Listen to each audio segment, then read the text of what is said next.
सहनाववतु सहनौ भुनक्तु सह वीर्यं करवावहै तेजस्विनावधीतमस्तु मा विद्विषावहै। ओम शांति शांति शांति। वैदिक जीवन पद्धति की इस कक्षा में आप सबका हार्दिक स्वागत है, अभिनंदन है, वंदन है। अष्टांग योग का प्रकरण जिसमें हम तप का स्वाध्याय कर रहे हैं, वस्तुतः तप क्या है और तप का जो आधार है वो क्या है, किन किन साधनों से तप किया जाता है और उसका स्वरूप क्या है, उसके विषय में चर्चा चल रही थी। और गीता के 3 श्लोकों के माध्यम से 17वें अध्याय के 3 श्लोक, जिससे हमने ये जानने का प्रयास किया कि वास्तव में जो कायिक तप है, 14वां श्लोक, 15वां और 16वां श्लोक, जिससे हमको पता चलता है कि तप का जो प्रभाव है, जिसके द्वारा हम वास्तव में तपस्वी बनते हैं, तो 3 ही साधन है उसके, कायिक, वाचिक और मानसिक। ऐसे बोले तो मनसा वाचा कर्मणा, हम तप को धारण करते हैं, तपमय जीवन व्यतीत करते हैं। इसके अभाव में हमारे जीवन का जो सद्कार्य है, जो सद उद्देश्य है, वह उद्देश्य पूरा नहीं हो सकता है।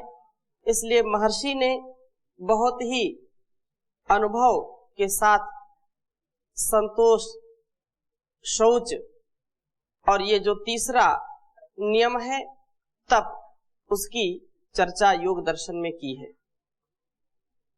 मैं आगे बढ़ूं इसके पहले आप में से किसी कोई प्रश्न हो? स्वामी जी ओम जी।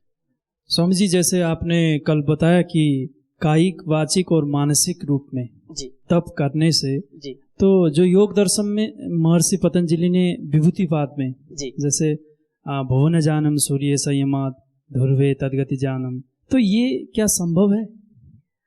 ये व्यवहारिक रूप में कोई आदमी यदि इन तीनों तप करे तो पश्चात ये परिणाम संभव है?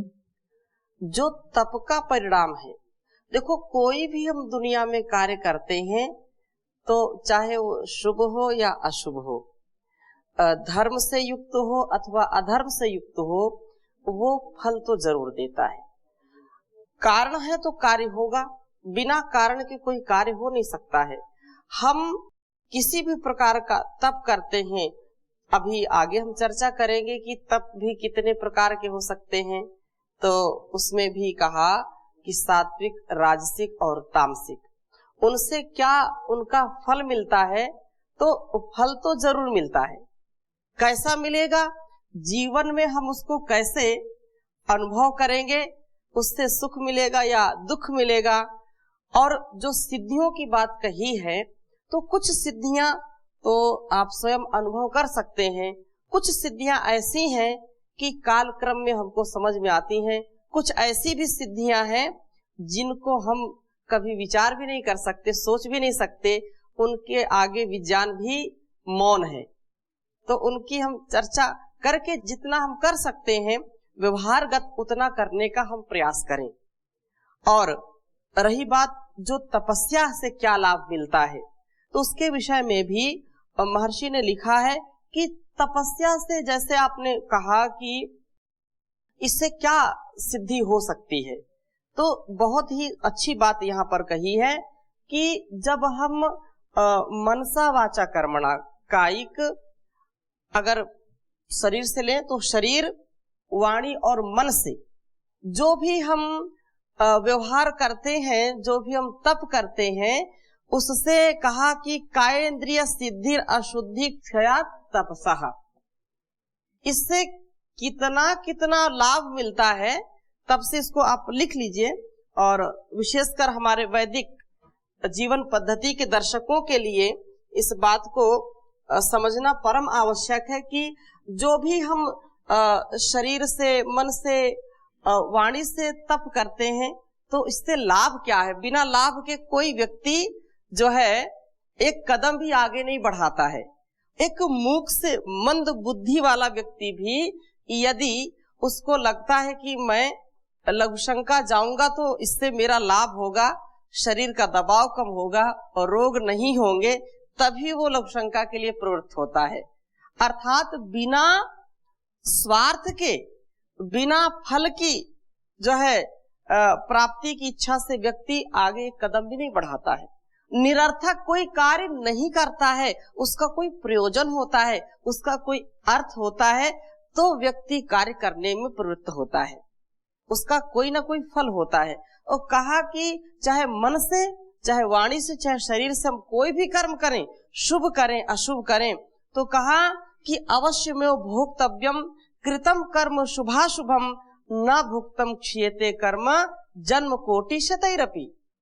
सैकड़ों जन्म ले लेंगे, सैकड़ों वर्ष जी लेंगे, तो भी आपके द्वारा जो मन से, वाणी से और शरीर से किया हुआ कर्म है, उसका फल तो अवश्य संभावी है। उसको कोई माई का लाल काट नहीं सकता, उसको हटा नहीं सकता, आपको उसका परिणाम भोगना ही पड़ेगा। तो इसलिए इतनी जब तपस्या व्यक्ति करेगा तो तप का फल क्यों नहीं मिलेगा, जरूर मिलेगा। जितनी जितनी आप तपस्या करेंगे उतना उतना आपका वो जो कर्माशय है वो शुभ से भर जाएगा, अशुभ का नाश हो जाएगा। इसलिए ये बात कही महर्षि ने कि कायेंद्रिय सिद्धिर अशुद्धि क्षयात् तपसः।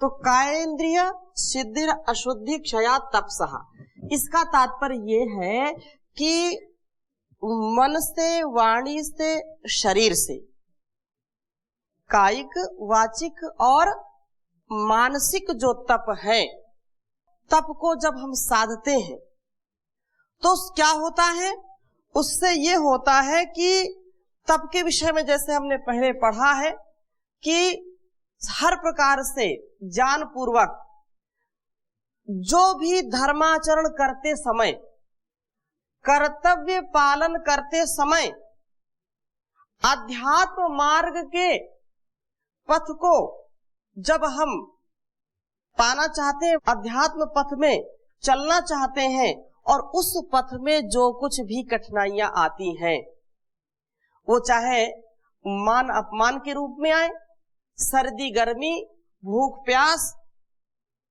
और सुख दुख के रूप में, हानि लाभ के रूप में, जो कुछ भी हमको सहन करना पड़ता है, उनको सहना ही क्या कहलाता है, तप कहलाता है।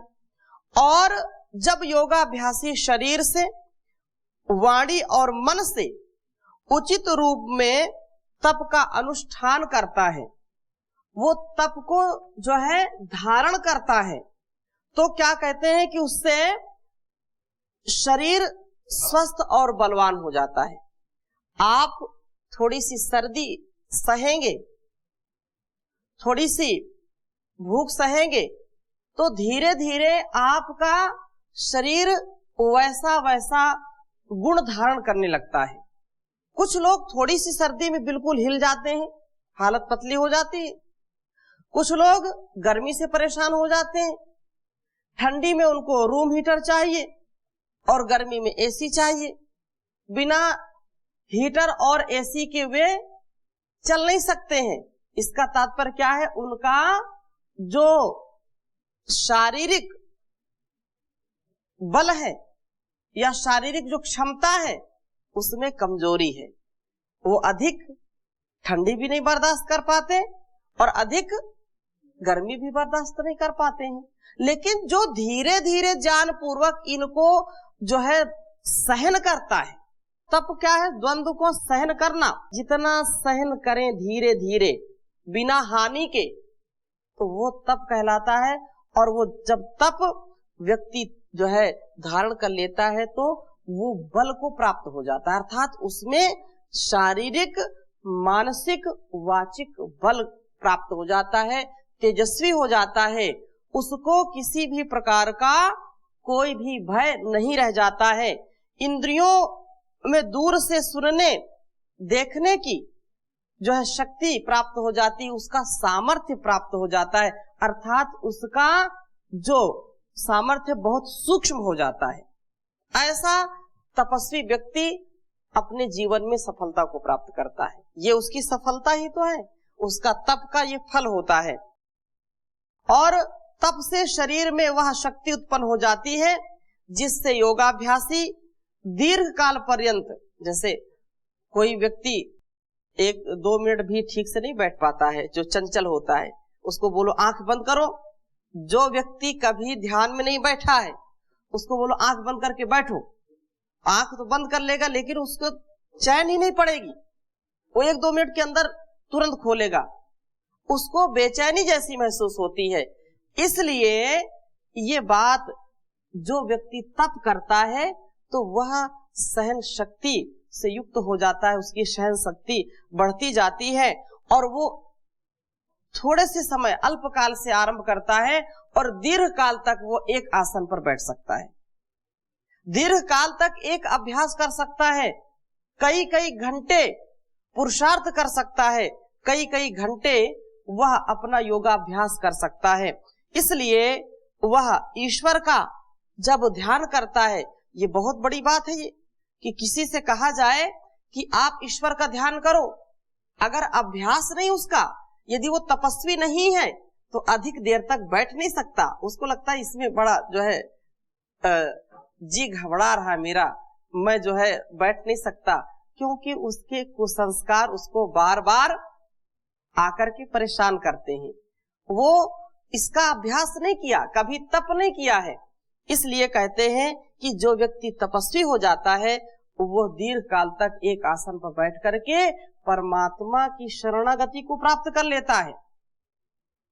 वो दीर्घ काल तक बैठ करके उस आनंद को प्राप्त कर लेता है। इससे बढ़कर के और क्या सफलता चाहिए? लोगों का ध्यान ही नहीं लगता। जिससे पूछो आप ध्यान करते, ध्यान लगता है? ध्यान नहीं लगता, चिंतन नहीं है। क्यों? क्योंकि मन से उसे कभी भी पाने का प्रयास नहीं किया, मन को कभी साधने का प्रयास नहीं किया, कभी मानसिक तप नहीं किया। ये मन बड़ा चंचल है, चिंतन में नहीं लगता, ये मन बड़ा चंचल है, चिंतन में नहीं लगता, जितना इसे समझाऊं, जितना इसे समझाऊं, उतना ही मचल जाए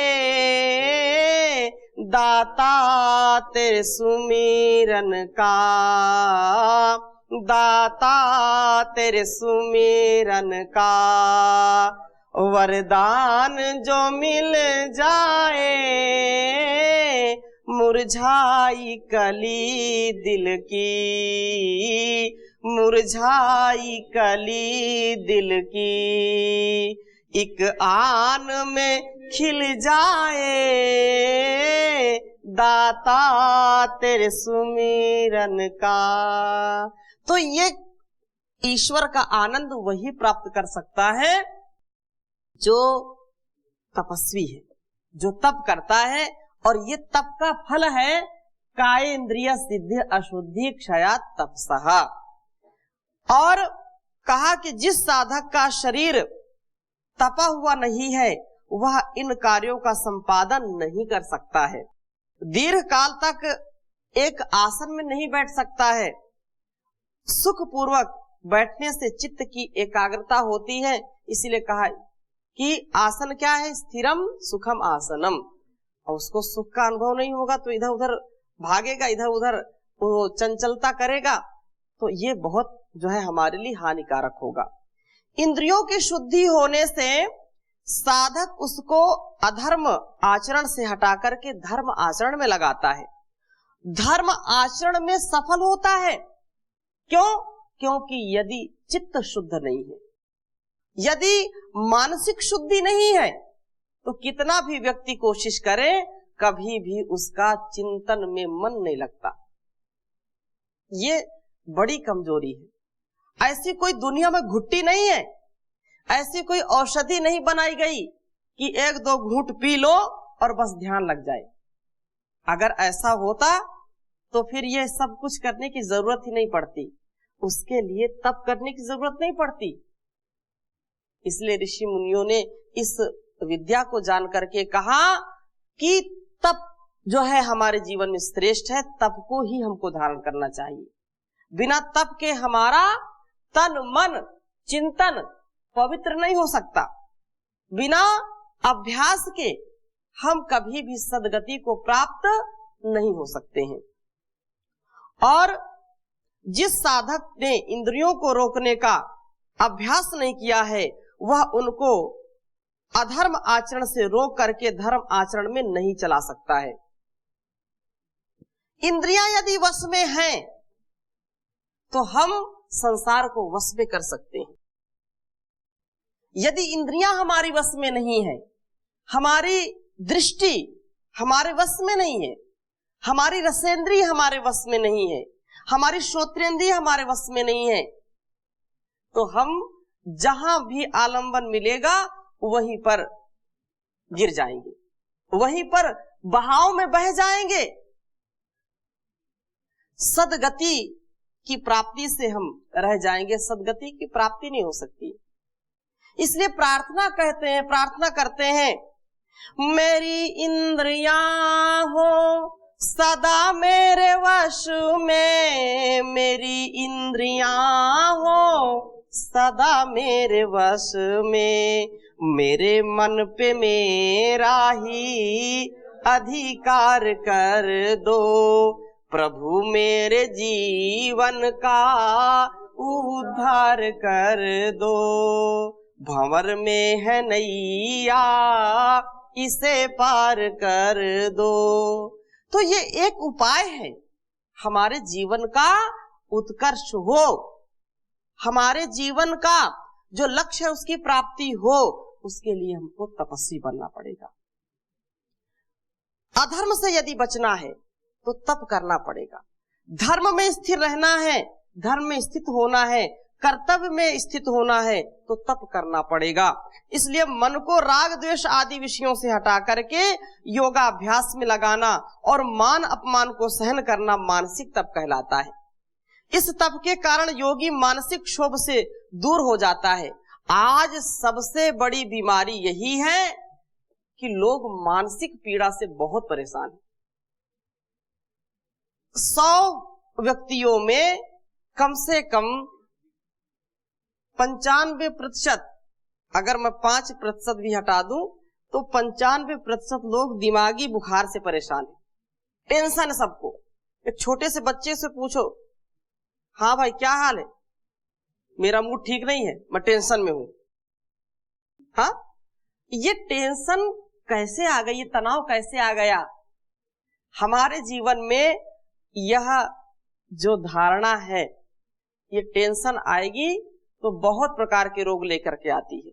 यदि अष्टांग योग का पालन नहीं करेंगे, यदि मानसिक वाचिक और शारीरिक तप नहीं करेंगे तो टेंशन से कोई बचा नहीं सकता। व्यक्ति का दिमाग हमेशा गर्म रहेगा। हमको अनुकूलता यदि अपने जीवन में लाना है, अनुकूल जीवन जीना है, ठंडा ठंडा कूल जीवन जीना है, तो हमको तप करना ही पड़ेगा और कोई दूसरा उपाय नहीं। ये जीवन में योग हमारे जीवन का उत्कर्ष करने वाला है। अष्टांग योग का पालन करें। इसलिए कहते हैं कि मान अपमान को सहना मानसिक तप है। इस तप के कारण योगी मानसिक क्षोभ से दूर हो जाता है। इसी के कारण वह जन्म जन्मांतरों की वासनाओं को तनु बना करके उसको दग्ध बीज भाव में ले आता है, उस अवस्था को प्राप्त हो जाता है। अन्यथा ये हो नहीं सकता और कोई दूसरा उपाय नहीं है बिना तप के। इस तप के अभ्यास से वह मान अपमान से विचलित होकर के जो है योग मार्ग को छोड़ देता है। अगर उसके अंदर तप का सामर्थ्य नहीं है, थोड़ी दूर चलेगा छोड़ देगा, और जिसके अंदर दृढ़ता है तो वह इसको छोड़ेगा नहीं। इसलिए ये बहुत आवश्यक है कि हम तपस्वी बने, हमारे जीवन में यह बात आए।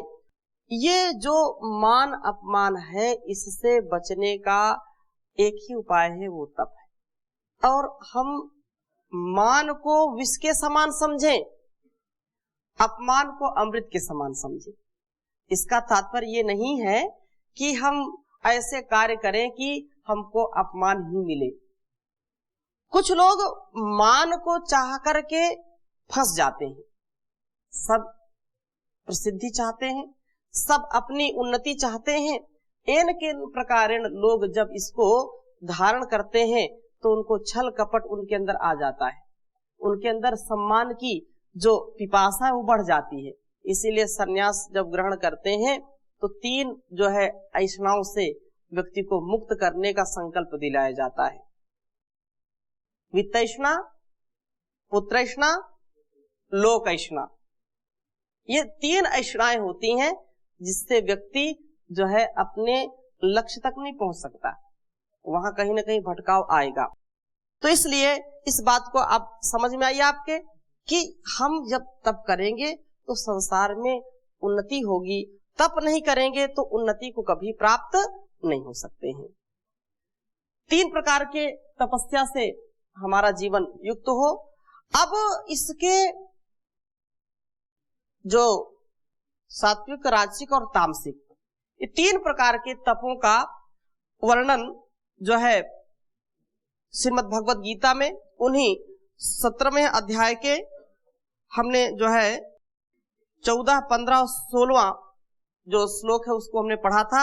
अब उसी के आगे जो है बोल रहे हैं, क्योंकि ये तपस्या जो 3 प्रकार के भेद बताए थे, शारीरिक, वाचिक एवं मानसिक तप का अर्थ यह नहीं कि शरीर को जंगल में जाकर के कष्ट दिया जाए।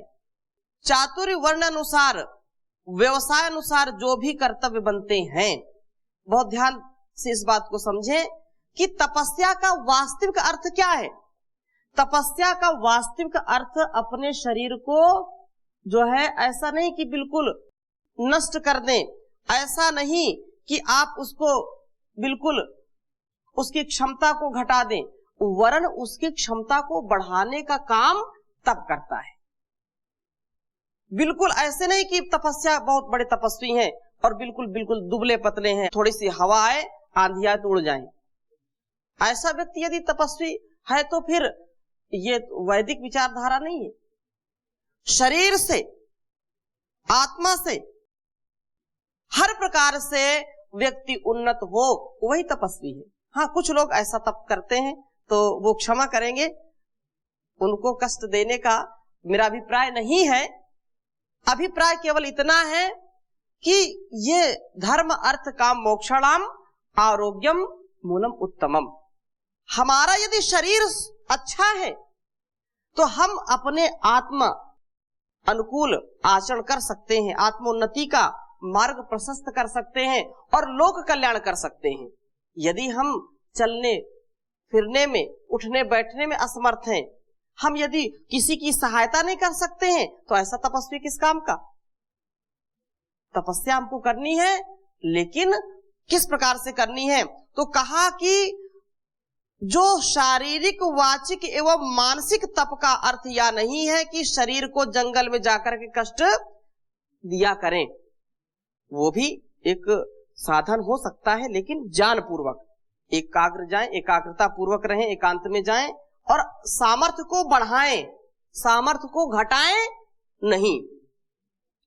वरन चातुर्वर्ण अनुसार, व्यवसाय अनुसार जो भी कर्तव्य है, यदि ब्रह्मचारी है तो ब्रह्मचर्य का कर्तव्य करें, सन्यासी है तो सन्यासी कर्तव्य करें, गृहस्थी है तो गृहस्थी का कर्तव्य करें, विद्यार्थी है तो विद्यार्थी के जीवन में जो कर्तव्य उसका कर्तव्य करें, किसान है, नौजवान है, स्त्री है, पुरुष है, माता पिता या जो भी अपने कर्तव्य को कर रहे हैं उसमें अपने को तपस्वी बना करके कर्तव्यों का पालन करें।